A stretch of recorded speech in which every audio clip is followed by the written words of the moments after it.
It's time for the Bible Geek. I am that geek. Robert M. Price, postmodern, deconstruct, super-powered demigod. It's time for the Bible Geek. One might even say past time for the Bible Geek. But I must point out in my own defense, I am kind of working feverishly on a couple of other big projects I think you'll like, and it's tough to squeeze everything in. But let me squeeze in shameless plugs for some of my books. The huge symposium on Bart Ehrman, edited by myself and the great Frank Zindler, called Bart Ehrman and the Quest of the Historical Jesus of Nazareth. I'm letting that one go for $15. Likewise with my book, the Historical Bejesus, What a Long, Strange Quest It's Been, 15 smackers. And still have a few copies of Van Manen's essay collection, A Wave of Hypercriticism, polluted by introductory and afterward essays by yours truly. $20 for that one. And though I don't have copies to sell, you might check out my new book on Amazon, Barnes & Noble, and so on, Killing History, Jesus in the No-Spin Zone. Oh, what fun that is. Well, let's get to some questions. Here's a few from Reuven. Could you speak about the Baha'i Babby split? Do you see the Azalis as comparable to Kharijites, or perhaps closer to home, those Mormons who followed the Smith family as opposed to Brigham Young? Yeah, I'm real interested in this stuff. In the 19th century, there was we witnessed the birth of a new religion, probably several, but the Babi faith, that is, those who followed the Bab, B-A-B, the gate. This was a man named Mirza Ali Muhammad, and he was, let's see now, how far back do I want to try to go with this? Muslims have always been a bit puzzled by the Surah of Joseph in the Quran. It seemed kind of out of place. Why would there be a romance story in the Quran? And so this was a big puzzle, and one group called the Shaky sect, that didn't mean they were shaken like the Shakers. It meant they followed a particular sheikh and religious leader, and they believed that the hidden imam would soon arrive, and they figured that at least the imam or perhaps his herald would be the one who could make sense of the Surah of Joseph. And so, oh boy, what's the guy's name? Imam. Oh man, I can't think of it. But this guy who's a member of this group happened to run into Ali Muhammad and was talking with him and proposed the puzzle of the Surah of Joseph, which this guy explained satisfactorily. I mean, it was the same sort of a problem that some people have with the Song of Solomon. What's this doing in the Bible? All that sex? Well, he decided this was the guy, and he went back to the sect members and introduced him, kind of like Barnabas and Saul, I guess. And so he became recognized as the gate of the hidden imam. Now, this was an office many Shiites had held. Well, not many, but several, a dozen or so. The idea was that the imams, who were divinely inspired interpreters of the Quran, descended from Ali, the cousin and adopted son of Muhammad. These guys were uniquely inspired to interpret the Quran and to be the head of the community, and they believed that each imam descended from him had to go into, well, they didn't believe. The fact was they had to go into seclusion because they were a persecuted minority. The Shiites, the Sunnis, didn't like them much. And so they would speak to the community, the Shiite community, through their press secretary, as we should say, the Bab, his gate to the public. And So they did. Each imam had his own Bab. Again, B-A-B. I'd like to think it was B-O-B, but it wasn't. And the 12th imam, there were different Shiite sects, but let's just stick with the 12ers. The last one must have died in seclusion because there were no more bulletins from him. But they couldn't believe that Allah would allow his his community to be bereft of the divine guidance of an imam. And so the Bab came to take on an even more exalted prophetic role in that the hidden imam was somewhere on the earth or in heaven. And when he spoke through the Bab, this kind of puts the Bab at the center of things, and not just a spokesman for a guy who was in hiding. And they believed that one day the Bab, very shortly it became obvious that the imam must have been long dead or something else, right, taken to heaven or supernaturally prolonged at any event. And they believed he would return one day along with Jesus, and he would establish a pure Shiite theocracy in the world. And so he became a kind of a second Messiah, Jesus being the Islamic Messiah, of course. Muslims don't believe Jesus died on the cross, died at all, and they believe he was raptured up to heaven before the bad guys could get him, and he will return from there one day, and then he'll die, but kind of like Messiah Ben Joseph, I guess. Anyway, so they await him, and the Bab is his spokesman among mankind until that point. And so they figured that Ali Muhammad was now the Bab, the herald of the hidden imam.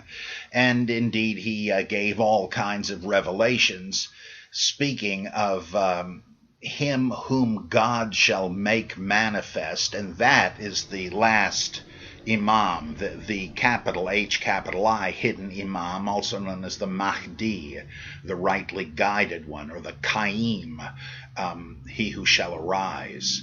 And so he spoke of the imminent arrival.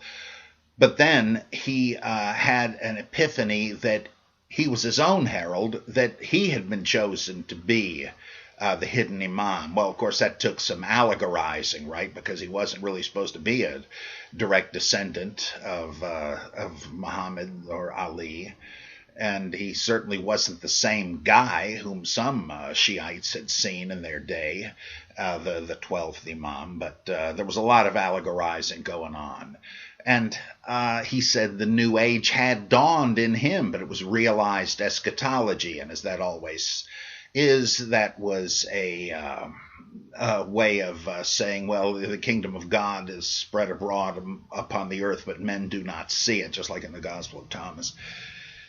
And he said that thousands of years in the future there would be a successor. This wouldn't be the end of everything. A new dispensation would arise. I mean, the Bab himself created all kinds of new laws and doctrines. But this would happen periodically, and that in the remote future there would be another. Well, after the Bab was executed by his persecutors, there was a succession dispute. Subi Azal was a right-hand man of his, and letters indicate that the Bab had considered him to be the de facto leader of the community. Well, he dies. Who's going to take over? Subi Azal was by this time in seclusion because they were, prices on their head. But then his half-brother, his older brother, Hussein Ali, who declared himself Baha'u'llah, the glory of Allah, announced that he already was the successor to the Bab. He was the next point, as they called it, the point of manifestation of God.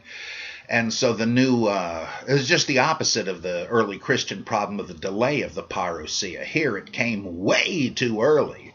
So this entailed yet more reinterpretation, and so so most of the Babis became Baha'is, followers of Baha'u'llah. And Subi Azal then, once this happened, he pressed his claims to be the custodian of the community. And his minority sect, the Azalis, are the direct continuation of the original Babis. So though most Babis became Baha'is, not all of them did, and both groups are still around. The Kharijites were a much earlier group in the 7th century. Let's go into the succession from Muhammad. There were 4 successors called caliphs. Of course, that word's in the headlines again today. The caliph, the substitute, the vicar. And the caliph was not supposed to be divinely inspired, a holy man. I mean, that was part of the requisite. And someone who had known Muhammad, at least as long as there were contemporaries around. And the first was one of the companions, Abu Bakr, who was probably the first convert of Muhammad, according to the traditional story. All this stuff may sound familiar because the guy who's the head of the caliphate in Syria and Iraq today is Abu Bakr al-Baghdadi, right? Abu Bakr of Baghdad, and is named after this guy. Well, he was the first caliph. Then when he died, which wasn't long, they were all kind of old men by this time, then Uthman took over. And I'm sorry, then I believe it was Umar took over, and then Uthman, and then the cousin of Muhammad, Ali, became the 4th caliph. But then his position was usurped in a kind of a civil war, and that's when the Shiites broke off. Well, now the Shiites means the partisans. The partisans are the supporters of Ali. These people had thought that Ali should have been the first caliph because he was an actual relative of Muhammad as well as an early disciple. But what the heck, they figured they could wait their turn. They were loyal Sunnis there. Sunni just means traditionist. And so they waited their turn through the brief reigns of these first 3 caliphs. They only got mad once Ali and then his sons Hassan and Hussein died in battle, and so the Shiite line was created. Now, there were many, many different Shiite groups, but in general, a whole bunch of them. Now, who were the Kharijites? They believed they had been partisans of Ali to begin with, but pretty soon they broke with him and said, we don't really think there should be some sort of supposedly infallible leader. They kind of went over to the Sunni approach, though they didn't become Sunnis. They didn't go along with their chain of descent either. But they did think, the leader of the community need not be and cannot be infallible or inspired. I guess they were thinking about the whole idea of Muhammad as the seal of the prophets, the last and greatest definitive prophet, because many people would say that the Shiites, saying that there are divinely inspired teachers of Quran and Sharia and all that, are pretty darn close to making the imams into further prophets. What's the difference, really? Same criticism Calvin aimed at saint worship in Catholicism. You got a whole mess of Christs here. I thought we only needed one, so on. But the Kharijites were neither Sunnis nor Shia, and they're still around. There are not too many of them. But they oppose both, and they have the nasty little habit, as do the much later Wahhabis, of thinking that if you don't agree with them theologically, you're not a Muslim and it's open season on you. That's pretty nasty stuff. I also think that their doctrine included the idea that any sin was as bad as apostasy. Now, this was very similar to the kind of thing you have in the letter to the Hebrews, I think. You better watch your step and so forth. Perfectionist. Both the Kharijite schism and the Azalis schism have to do with succession, but in different ways, because in a sense, for the Kharijites, it didn't make any difference who the successor was as long as it was a pious, competent Muslim. It didn't have to be a relative or a companion of Muhammad. I guess they were just getting real, since as time went by, there wouldn't be any companions of the Prophet anyway. Whereas in the Babi and Baha'u'llah schism, you really did have a succession dispute. Which of these two half-brothers should be the leader of the Babi community? They aspired to different offices in a sense, because Subi Azal didn't think as far as I know, I mean, maybe this is the case, he didn't make any claims to be a divine manifestation, but he perceived himself to be the originally designated head of the community, whereas his older half-brother, Hussein Ali, decided he was the next manifestation of God. But either way, they claimed to be the legitimate leader of the Babi community, the one of them, the Azalis or the Baha'is, take your pick. Now the comparison you suggest, I think there is not the comparison with the reorganized Church of Jesus Christ of Latter-day Saints, today called the Community of Christ, helpfully vague, right? I think the Azali split is more like the reorganized church split, because there was that is a succession dispute. You want to trace the head of the Mormon faith through the apostles appointed by Joseph Smith, or through his own relatives, because they wanted to go with Joseph Smith Jr. Now, this is not precisely analogous to the Azali split, because neither Baha'u'llah or Subi Azal was a descendant of the Bab, therefore you don't have that royal line versus apostolic succession kind of a problem, whereas you do have that in the Shiite Sunni split, right, where the idea is, should the successor of the prophet be descended from the prophet, from the same family line, or should it be one of the apostles, so to speak, the companions of the prophet? So I think the analogy that would really work, or another one, the Nation of Islam in our day, who should lead that? Should it be Warith Din Muhammad, the son of Elijah Muhammad? Or should it, because that's what happened. Once Elijah Muhammad died, Warith Din Muhammad took over and began changing the doctrines, and was sort of flirting with the idea that, that he perhaps was divine or something. And then Minister Farrakhan, one of the lieutenants of Elijah Muhammad, led a schism to restore the old ways. And so there again, you had the familial credential versus the authority of a disciple.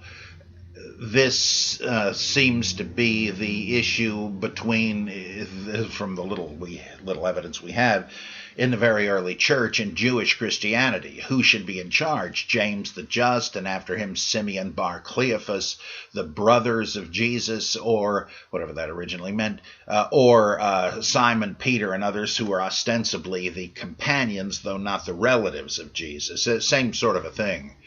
So the reorganized church thing is closest to the Shiite-Sunni split and the James versus Peter split. Okay, I hope I've sufficiently confused everybody. Reuven also asks, while doing research into ancient abortion views, I came across Augustine's comments on abortion. I was shocked to discover that he was not sure whether or not aborted fetuses will be resurrected as fully grown human beings at the time of the second coming. What do you make of this? Well, I don't know, and I confess I have not read his opinions on this, but I have a sneaking hunch that what was in his mind was the statement attributed to Jesus, allow the little children to come to me, for of such is the kingdom of heaven. It doesn't take any text twisting to, this isn't an inevitable interpretation, but it's certainly a reasonable interpretation that it means there would be children in heaven. Those who died as children would have a blissful existence in heaven as children forever. That's not a bad idea, not a bad deal.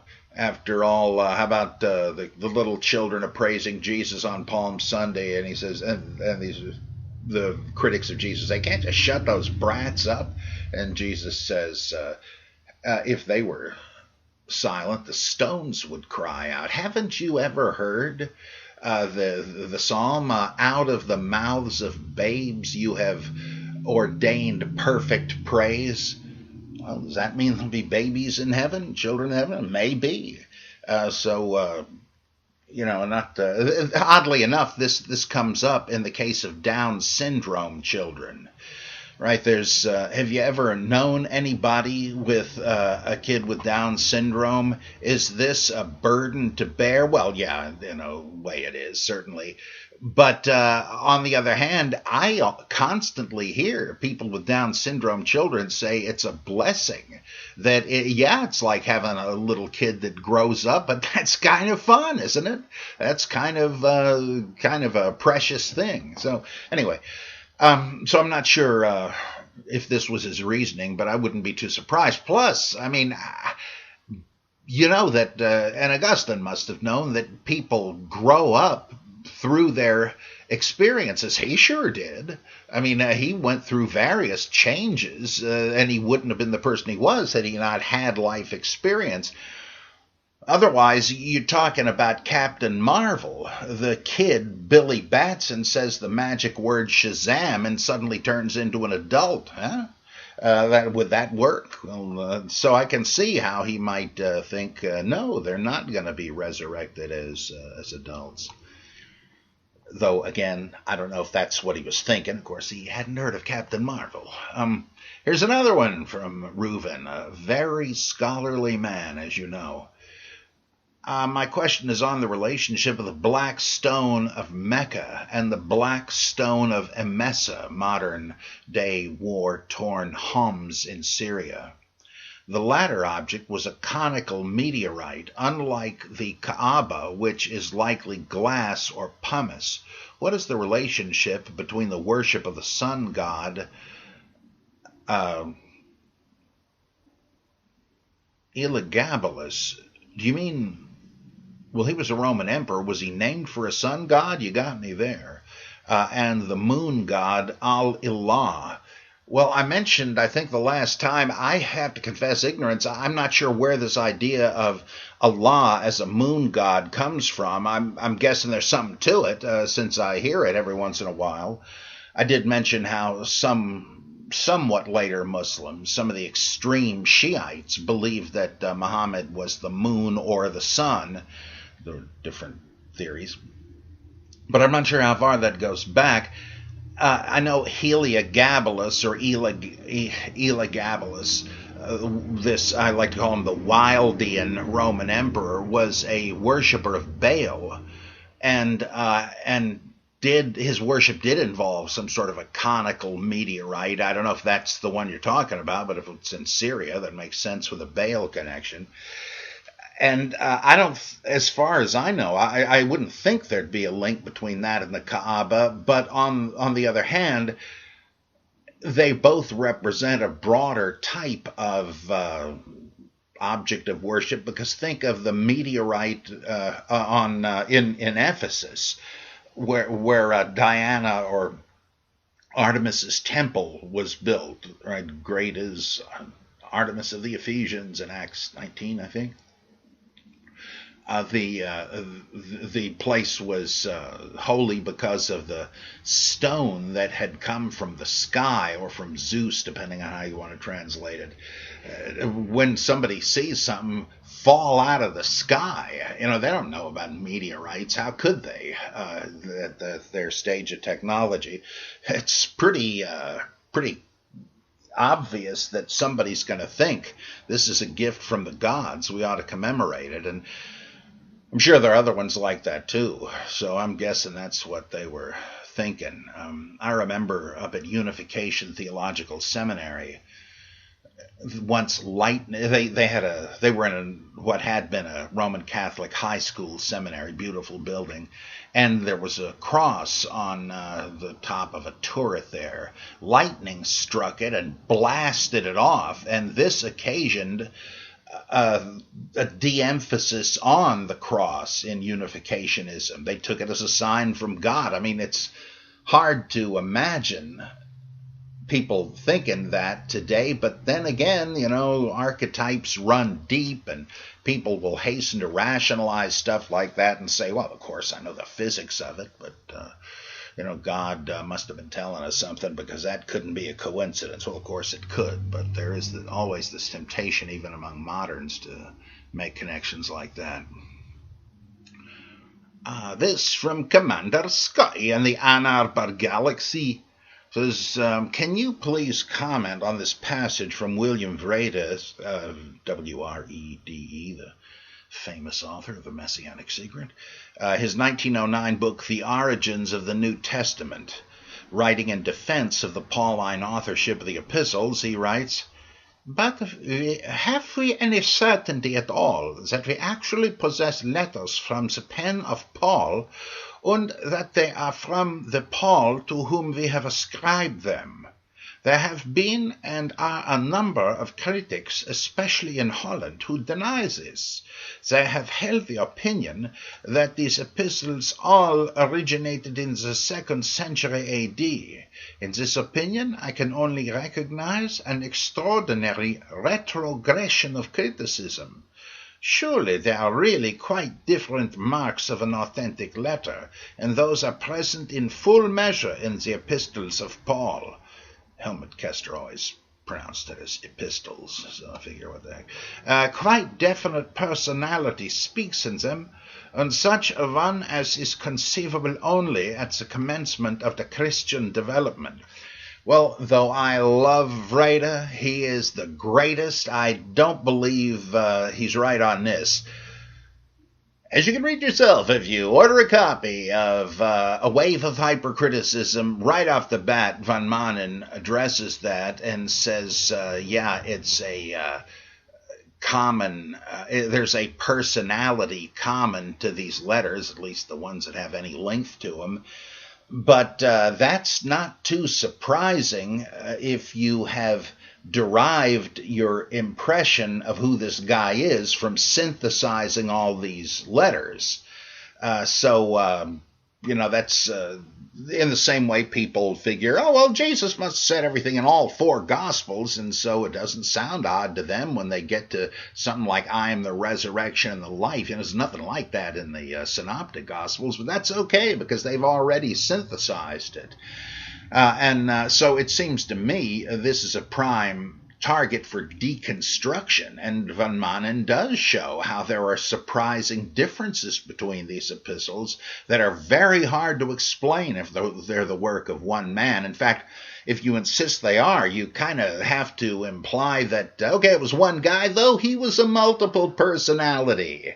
And on the other hand, the notion of the personality of this writer. Well, if there is a personality to be seen in any major Pauline epistle, then you may well just have a case of pastiching.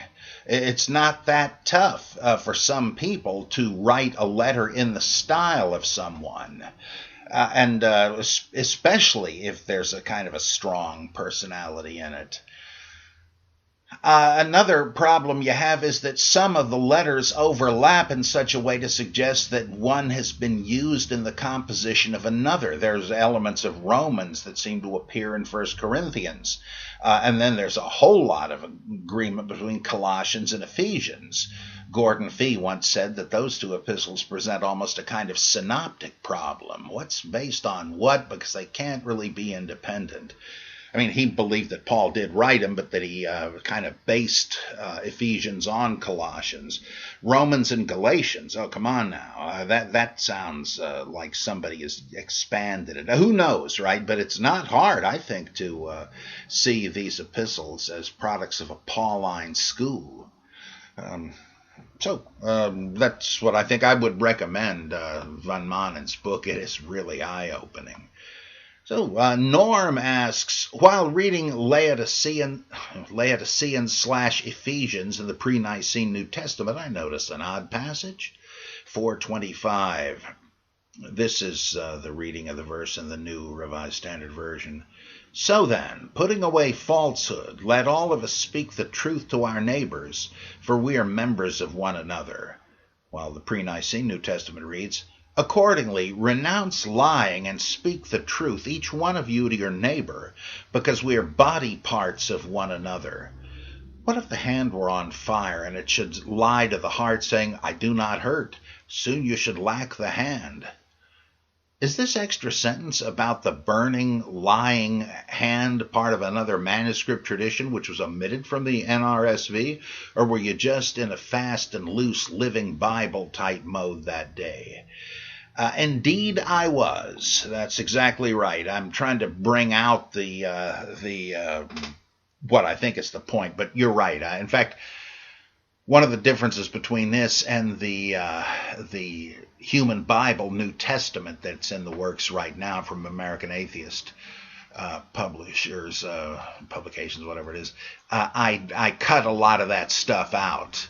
And so I'm glad to have both versions circulating. But you're right. Yeah, that is paraphrase. Yeah. Okay. This is from Fish. I don't think it's the one that was on Barney Miller. Abe. What's it? Abe? I can't think of the guy's name. Vigoda. Yeah. Anyway, around Luke 17:30, we read the familiar passage in which Jesus tells us that when the Son of Man comes, 2 will be in bed and 2 will be grinding, and 1 will be taken while the other is left. Then in verse 37, someone asks Jesus, where, Lord? I expected Jesus to reply that the ones taken from their beds would be taken to a heavenly realm, but contrary to my expectation, Jesus says, where the corpse is, there the vultures will gather. By the way, I may interrupt. I really had fun in the pre-Nicene New Testament there. My translation is Jesus say, where do you think? Where the corpse is, there the vultures will be gathered. Okay. The verse is paralleled in Matthew 24:28. Gill's exposition comments on the verse saying that wheresoever the body is, the carcass of the Jewish nation, as at Jerusalem chiefly, and in whatsoever place, thither will the eagles be gathered together. The Roman army, whose ensign was the eagle, these will come, seize upon them, and take them and devour them, as they did. End of quote.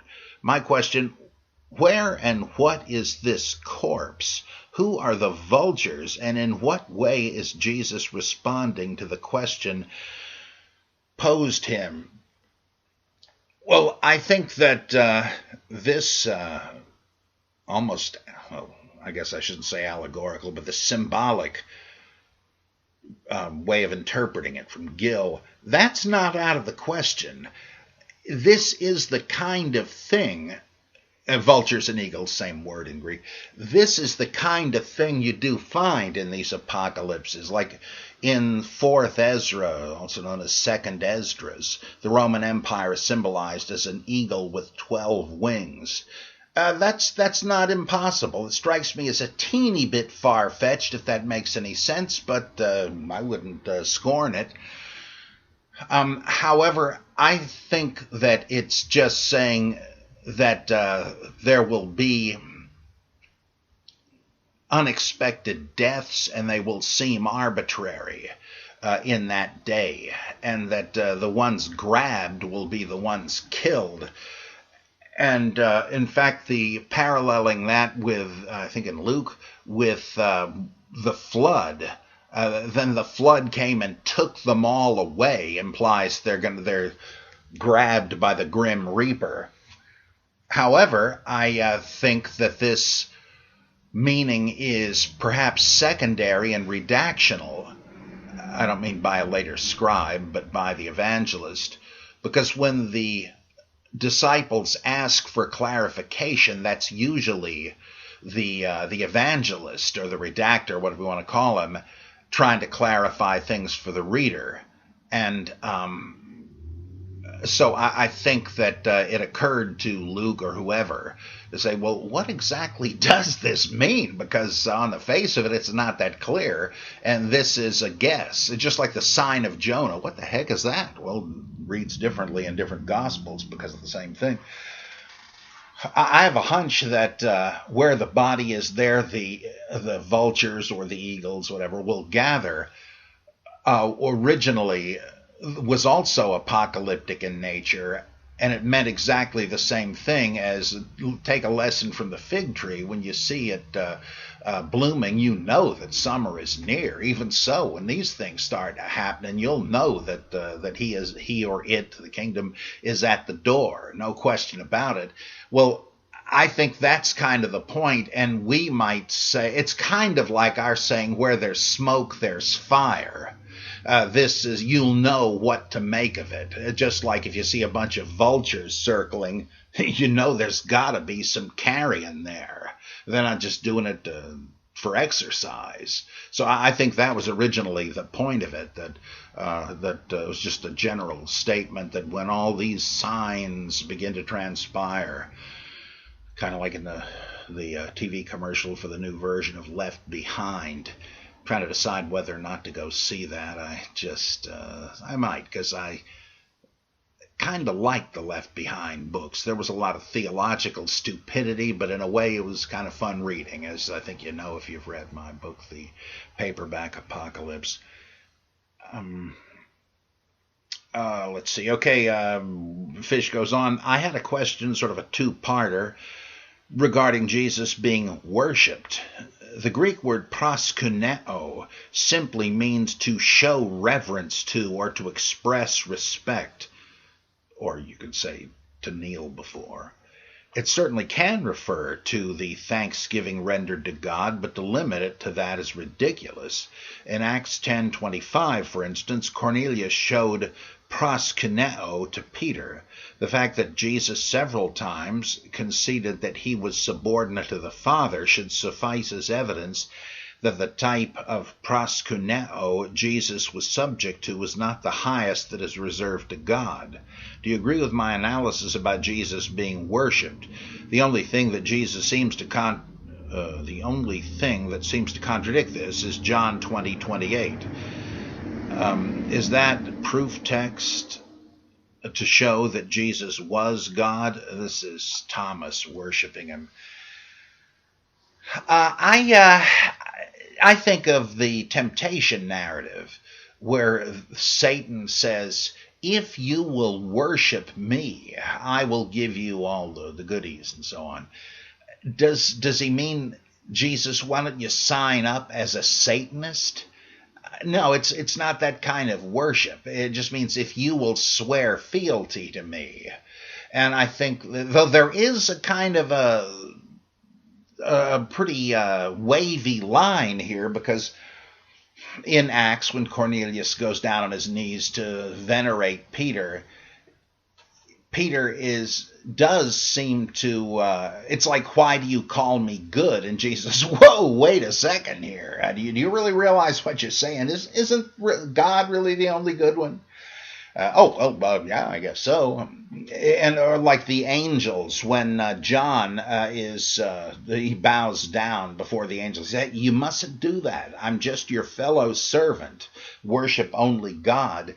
I think the idea is that what you might consider simply doing honor to someone is going a bit far. That one should save that for God, because compared to God, we're all a bunch of microbes, and that's kind of an egalitarian idea, right? You may be above me in human terms, but we're all on the same level before God. I mean, the nations of the world are dust before him, as Isaiah says. So there is a kind of a leakage between one and the other, but like the wise men in Matthew, they worshipped the child Jesus, like Catholics do the Holy Infant of Prague. I think that's reading way too much into that. They're just bowing down before the new King of the Jews as a gesture of reverence. But, on the other hand, I'm like a pendulum here, this whole story was probably based on a well-known and widely attested story of when King Tiridates, one of the kings in the Parthian Empire, came to the coronation of Nero in Rome and bowed down before him, saying, I worship you as I do Mithras. Well, so who knows? I mean, or the idea of sacrificing, quote unquote, a pinch of incense to an image of Caesar, just sort of pledging allegiance. But the early Christians thought, wait a minute, this seems a little too much. We're not going to do it. We only worship God. So there is a fluidity between the two, but it does help interpret individual passages to understand that proskuneo, to kneel before, to venerate, doesn't automatically mean divine worship, though some will say maybe you shouldn't do it because you should only venerate God. Even that preserves the distinction, right? It's saying, I bet you never thought of this, but you're really according too much glory to a human being. Yeah, okay. So basically, I think you're right. It's just that it's a complicated mess. Anthony Battaglia. I had a friend, Anthony Battaglia, up at the Center for Inquiry, though. This good Bible geek is not the same one, but glad to know both of them. As a person who has never spent time in any religious congregation, I'm easily confused by the world I see when I glance inside them. I'm speaking primarily of the American fundamentalist churches and their congregations. The relationships within appear to be conditional, and I find this fascinating. One of the obvious draws of joining the ranks of the church congregation is the incredible warmth and support that seems to just spill from these groups. The friendship and intertwining of families often span decades. Sometimes it's hard to tell where one family ends and another begins. And that gets me to my question. In your experience, what happens to these amazing friendships when someone simply stops believing? I know that all churches are different and that there is no charter or hard rule book, but I'm really curious about how deep of a conditional role the belief ultimately plays in what appears to be unswerving relationships. Is it the friendship that's offered so easily in the beginning? Is the friendship that's offered so easily in the beginning conditional 20 years later when Jim or Mary or Steve stops believing? John Claflin in Bradford, Mass. I wish I'd noticed the origin point so I could have done a terrible Massachusetts accent. In my experience, those who were your bosom buddies when you were co-believers get freaked out and threatened when you're not anymore. On the one hand, the common ground is yanked out from under their feet. They can't share things with you that they would have otherwise. Hey, pray for so-and-so because they're in a bad state. Or, oh, so-and-so just got saved. Isn't that great? Oh, yeah, right. You don't give a darn about that anymore, do you? Oh, just reading the Bible this morning. And, oh, yeah, right. So that they don't know how to relate to you anymore. But also the threat element, as I say. If you were close to them and you now say, I've seen through this, I just don't buy it anymore. Uh-oh. It's like they're a vampire and you want to avoid the plague. I happen to be reading Guillermo del Toro and Chuck Hogan's great trilogy on which the TV show The Strain is based. You see a vampire, look, hey, let me steer clear. Well, once at Drew, I was walking out of the library and this guy comes up to me. He looked vaguely familiar. And he says, oh, yeah, you remember me? I'm so-and-so. I was a student in so-and-so class you did a couple of years ago at the New York Theological Seminary. And oh yeah. He says, I'm sorry I dropped out of that because I had tuberculosis, and I still do. Well, I didn't say it, but my thought was, get the F out of here. I don't care if you dropped out, just drop out now. Well, they kind of feel that way. Uh-oh, Satan got this guy. I don't want him to get me too. Of course, I'm putting that in an almost caricatured way, though they say that. But the idea is, if you had reasons to drop out of this, they don't want to hear them, because it would mean a huge wrenching of their life if they dropped out of it. And from the present standpoint, they'd be damned if they did. So, nice knowing you. I can understand that.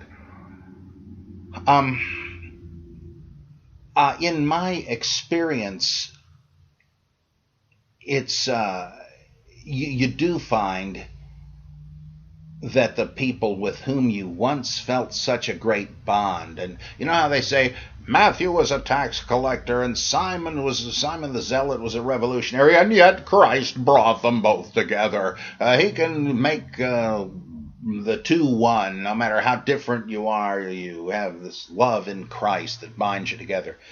Well, that does describe the situation pretty well, as you did, right?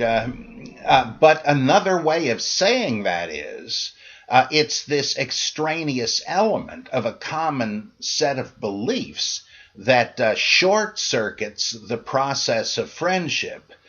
This might not be a person you would have chosen as a friend, but now that you're both Christians, well, this guy's a chess fan and this guy's a sports fan, but we're brothers in Christ. Well, once you're not brothers in Christ, the cement has become powder and the bricks fall apart. The thing that held you together was extraneous. It wasn't the usual stuff of friendly bonds, right? And if it's gone, well, you had nothing else in common to begin with, so there goes the friendship. Again, that's easy to understand. And it's a little disquieting, I think, because it tends to cast a reflection back on the supposed brotherhood in Christ you once felt. How deep did it really go? And yet, as I say, it's just the other side of the coin of what they recognize and rejoice in, that Christ brings us together when we wouldn't have been together otherwise. So I'm not trying to say, look at these fanatics. It's very understandable for various reasons why friendships end like this. Keep in mind that in some Orthodox Jewish homes, you deconvert from Judaism, they hold a funeral. We can't deal with you anymore. They don't necessarily hate you, but you've made it impossible to continue on in the same sort of family womb you were in. What are they going to say anymore? Here's our apostate son. Or think about Islam. You leave the Islamic faith, you're a dead man, right? I mean, all of this is very tame. And do you still want to continue? I couldn't stand it, though I've always continued to like my former friends, and I do not cross them off. You know, the old thing, he drew a circle that shut me out, but I drew a bigger one that included him. Well, you may want to do the latter, but they want to do the former. You're out of here. And that's unfortunate, but you probably would feel more comfortable among your own kind. However, a different thing happens if you become friends as a non-believer with believers who are willing to be friends. Just the opposite of the thing. Well, I'm so different from this clown that if it weren't for Christ, we wouldn't even know each other. The reverse happens when you meet somebody who is a believer in whatever, right? Christianity, Buddhism, the Moonies, whatever. But you do have enough in common, interests, personality, and all that, that the lack of faith divide doesn't get in the way. I've had and still have good friends who were fundamentalists. I have very, very different beliefs, but we have other things in common, interested in H.P. Lovecraft or comic books or political agreement and so forth. What the heck? I don't want to become an enemy of somebody or a stranger to them because we happen to have different religious beliefs. It doesn't bother me that they believe what they do. Now, if somebody is a member of if somebody is a fanatic and possibly dangerous, that's a different story, but that's not most people you're going to meet, at least not most people I meet. Your most excellentissimo Dr. Geek.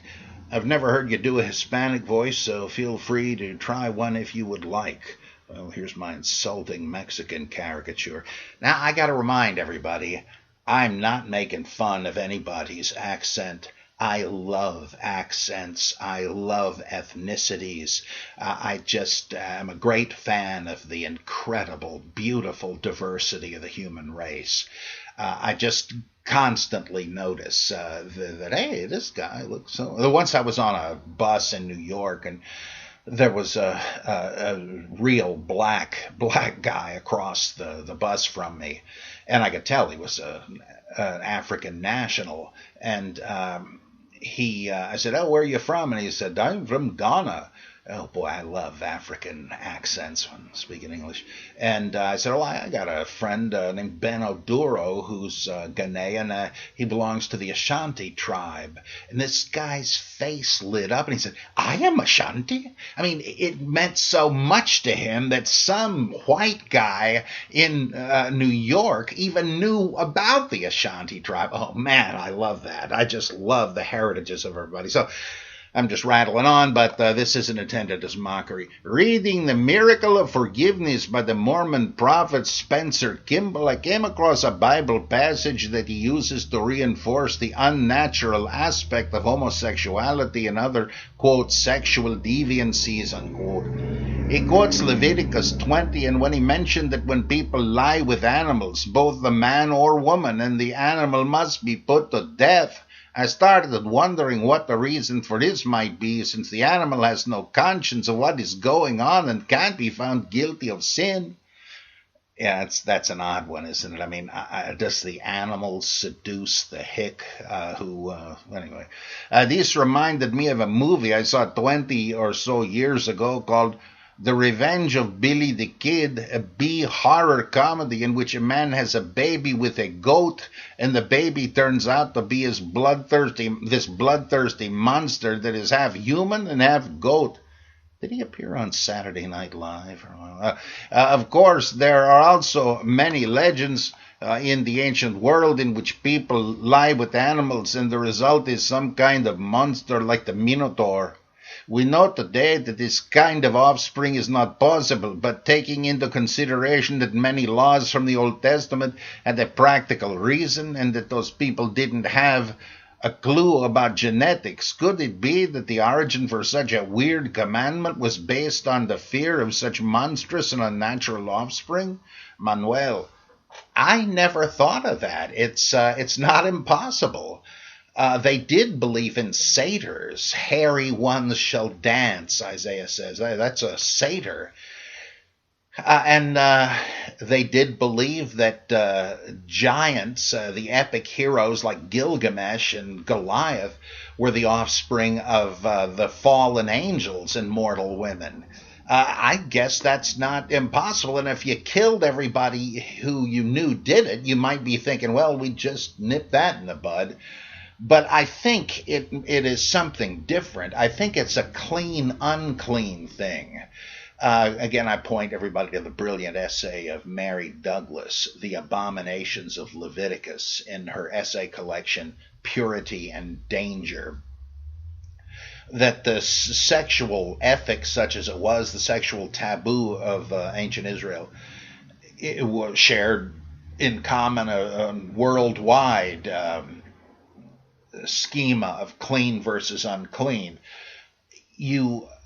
There are transitions that must be made in life, like from one life period to another, the very important puberty rite, then marriage, vocational ordination, stuff like that, funerary rites, circumcision on the other end of the thing.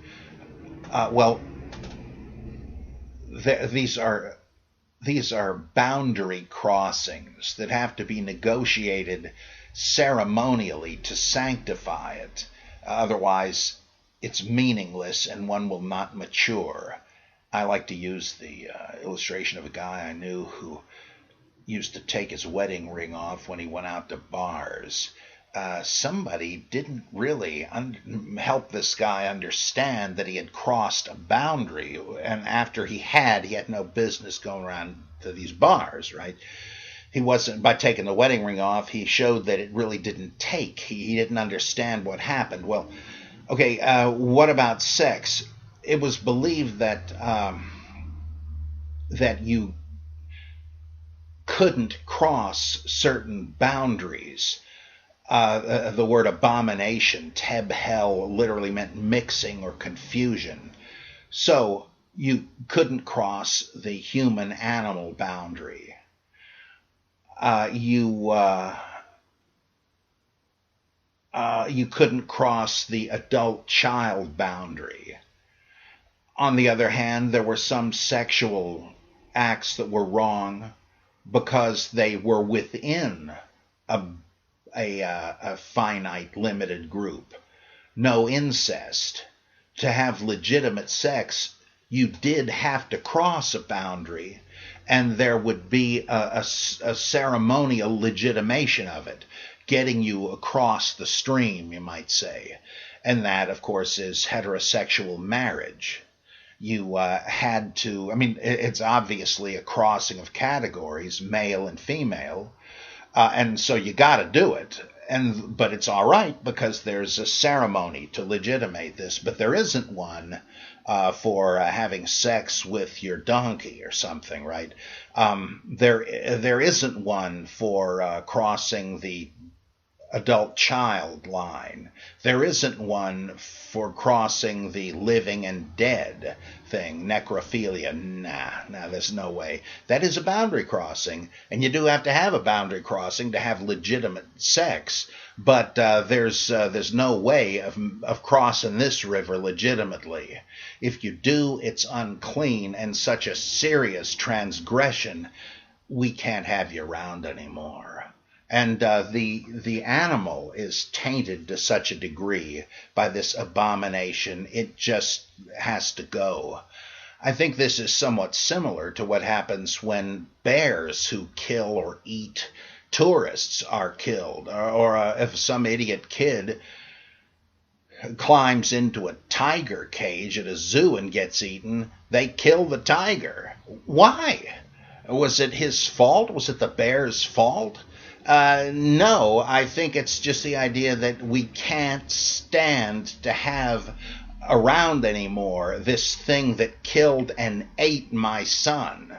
It's a similar sort of a thing. It's tainted with the horror of what happened, and I sort of think that's the origin of the bestiality thing, but you could be right. That's a fascinating possibility. Oh, let's see. This is from Don. I believe this is all Don's. Says, big fan of your stuff. Almost done with your Genesis lectures. Don't be afraid of that word. They're good lectures. Thank you. I used to read books and scripts for production companies in Hollywood. So much of it was crap. But one of my clients was National Geographic's feature film division, and they used to give me great stuff to read. One of them was a book called The Secrets of the Exodus, which I read in galleys before publication, and which, for whatever reason, blew my mind. Are you familiar with it? Or with a general argument? No. Sorry about that. I knew nothing about religious studies at the time, or the difference between good and bad historical research, which is kind of embarrassing, but to be fair, my job was just to answer the question, would this be a good movie? Anyway, rereading it now years later, I can see it's not very well done necessarily, but I wonder if anything about the core argument holds up. I've often tried to find out more about it online, but I never seem to come up with anything, thus I've finally resorted to imposing on you. Ho-ho, never an imposition. Unless you show me up as ignorant, which happens increasingly. No, that's okay too. The basic argument, as I understand it, is that during the reign of Akhenaten, there was a brief flirtation with monotheism in Egypt, during which a holy city called Akhet-Aten was built, filled with priests of the new faith called the Yahuda, as well as beautiful women, riches, etc. After a couple of decades, though, it all went south and the city had to be disbanded, but the citizens were evacuated. They were basically promised the land to the east of the Nile, but there were hostile tribes already living there, so they had to settle in a kind of relocation camp for 40 years while the Egyptian general in charge of them, Ramses the something, drove them out. Generally, those who believe in a historical exodus think Ramses II was the pharaoh of the exodus, but who knows? The crux is that all this and more is recorded in the Egyptian record of the time, and that Ramses is Moses, Akhenaten is Abraham, the priestly Yahuda are the Jews, the 40 years waiting in the desert is, well, self-evident, etc. The authors go on, finding every link they can between the Egyptian record of Akhet-Aten, Garden of Aten, also known as Garden of Eden, and the biblical exodus of the Jews. For instance, the high priest of the time was I guess it is A-Y, and he would have been called Aten-I, which is the source of the word Adonai. The argument is that the Egyptian roots of Judaism were obscured when the Old Testament was written because by then the Jews were in Babylon and Egypt was the enemy, so they had to be portrayed as slaves, not priests, yada yada. I've been dying to know if any part of this argument actually holds water, because if it did, well, that would be pretty interesting. It would be great if you could give some insight or direction, even if it's ignore that crappy book. Well, Don, I would say ignore that crappy book. Now, there are obviously big connections between the Old Testament and Egypt, implicit as well as explicit, though scholars are debating what the nature of that is. Like the Egyptian stuff may actually stem from the Ptolemaic Empire when it contained Egypt, very late in the day after Alexander the Great. The name Moses does have something to do with Ramses, just because the names of pharaohs were theophoric, that is, God-bearing. Ramses means Ra has begotten him. Tutmos means Thoth has begotten him. And so Moses seems to be an abridged Egyptian name. and it's re-explained in Exodus as if it were based on the Hebrew verb masha, to draw out of, because baby Moses' life was saved by the maids of Pharaoh's daughter drawing him out of the river and so on. But I don't think there's anything to this attempt to reconstruct the Exodus in this manner, these priests being the prototype for Jews, just because Yehuda is the word for Judah, as Atenai. It seems to me that's just fortuitous for Adonai. I mean, Adonis is the same name in Syria. Was that based on Aten also? The idea of Akhenaten, he was the monotheistic pharaoh, of course.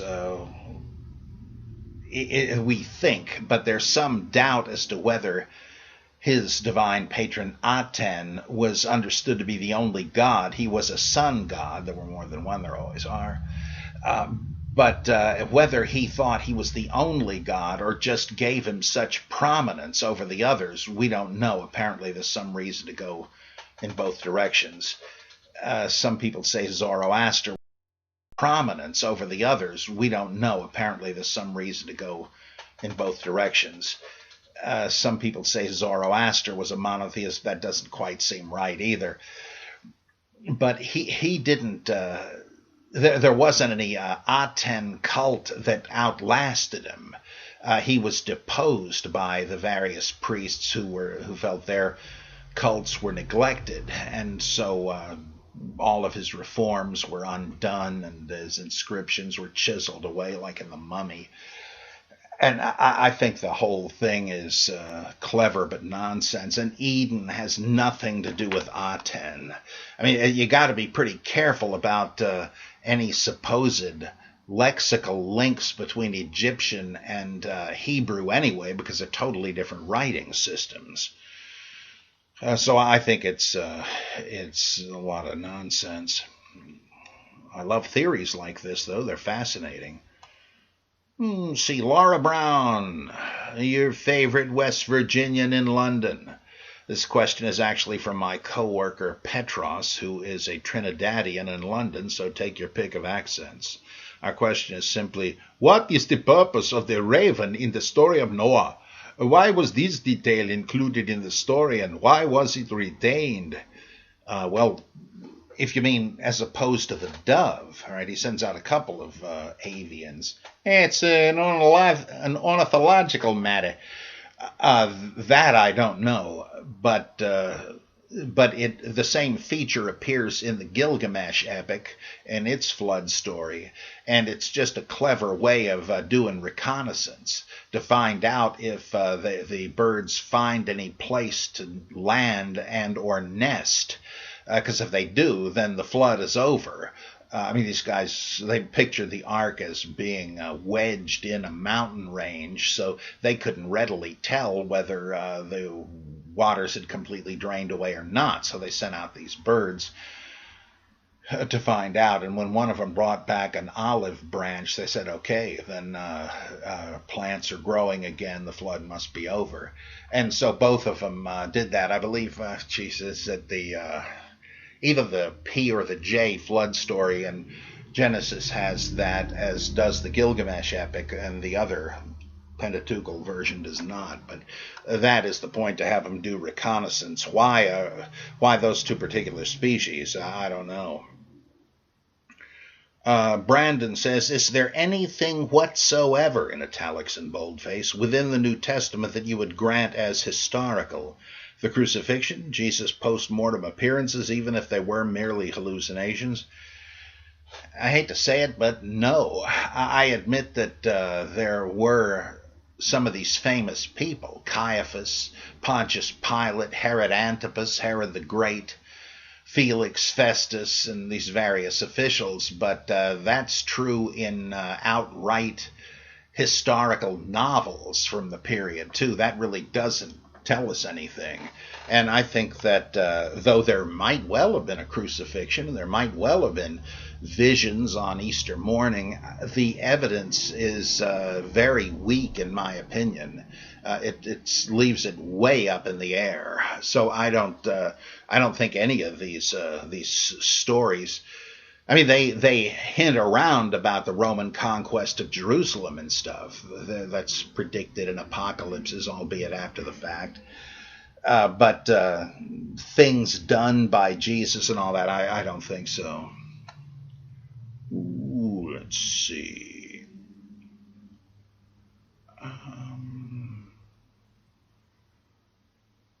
Let's see here. This is from Merlin Barry, my pal, I believe, up in Maryland. August 6th episode near the end, he quotes me saying, "I have through the decades read those who write about the possible, probable, certain foundation for a standard of conduct for the human species. I've never found a single one of them convincing, and decided," paraphrasing me, he's putting it better, I'm sure, "and decided that divine dictation had as much credence as any of them." Wait a minute, no.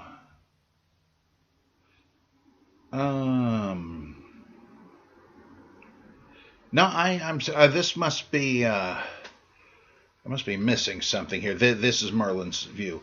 "I have through the decades read those who write about the possible, probable, or certain foundation for a standard of conduct for the human species. I've never found a single one of them convincing, and I've decided that divine dictation had as much credence as any of them. I lost interest in the question. I thought that all arguments lead to conclusions through special pleading, circularity, begging the question, appeal to majority opinion, forced definitions, etc. ad infinitum. The normative ethics mentioned is, I think, no exception. All arguments for some rational foundation for ethics seem to me to be based on nothing more than those of religious apologists based on a desperate faith. But then my mind is not powerful enough to follow a host of arguments by thinkers past and present. I am at one with Sir Max Beerbohm about much that may be deep thinking. Of the rage for Freudian jargon of his day, he commented that they were, quote, were persuaded that vocabulary was an adequate substitute for understanding, unquote. But then in grad school, my mental abilities got lost in Plato's cave. Yeah, it is easy to just get locked into a system of jargon that is self-referential. And so the system works, but it may not touch down to reality anywhere. And yet it is so fascinating that we're hypnotized by it. I think that this is something of which the president is often accused. Greg Gutfeld talks about how he's in a seminar room, not in the real world. And one often feels that decision makers are so committed to a theory that it becomes a self-sealing premise. There's nothing that can disconfirm it. I'm sure this is true conservatives, liberals, whatever, right? Your head is so much in theory, you don't want to be confused with the facts. And I think that is the case.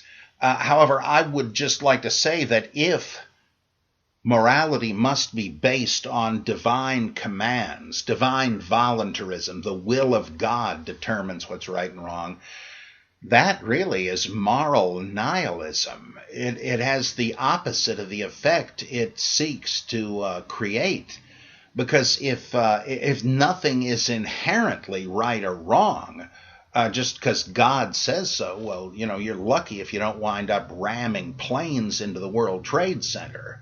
Right? That's it may look odd to you, but the foolishness of men is the foolishness of God is wiser than men.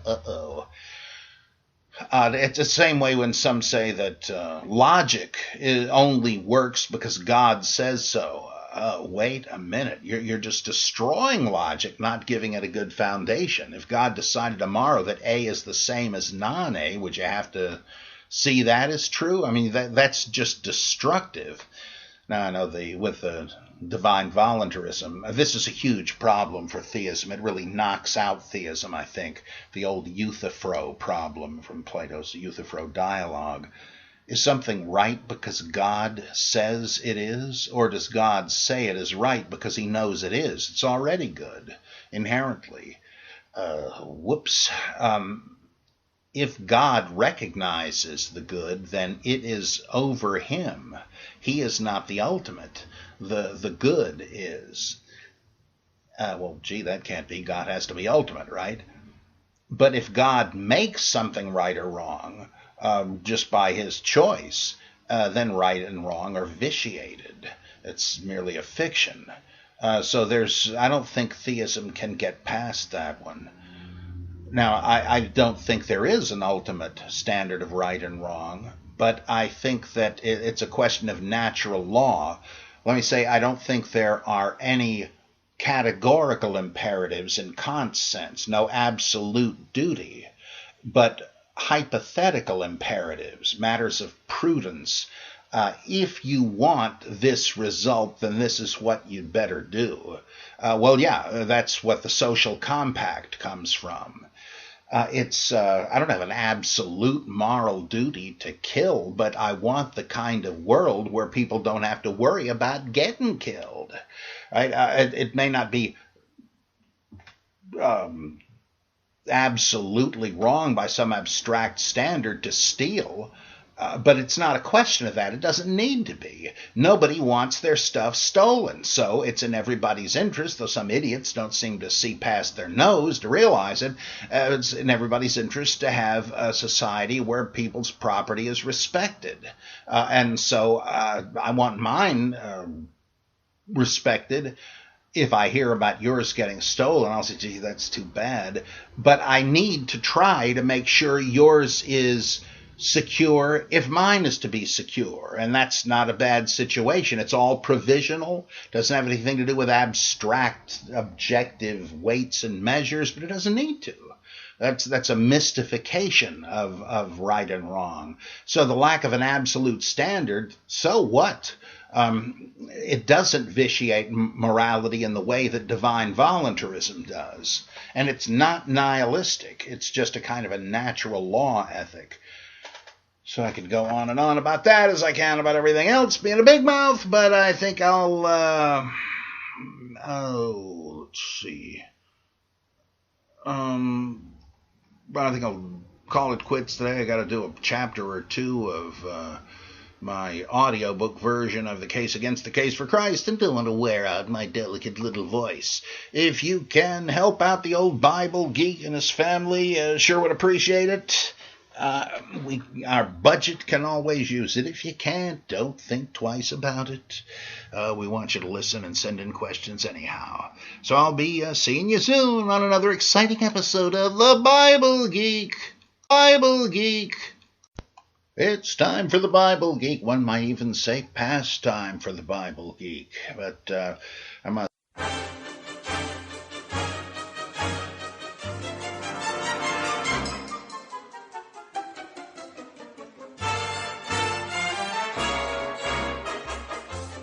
The Bible Geek was recorded by Robert M. Price and produced by John Felix and Sergeant Jovanovich. Theme song by John Morris. Visit us at robertmprice.mindvendor.com for more info on Robert's projects, purchase Bible Geek merchandise, and click the ever-important Donate button. Send your questions to criticus@aol.com, and be sure to rate and review The Bible Geek on iTunes. Thanks for listening to The Bible Geek.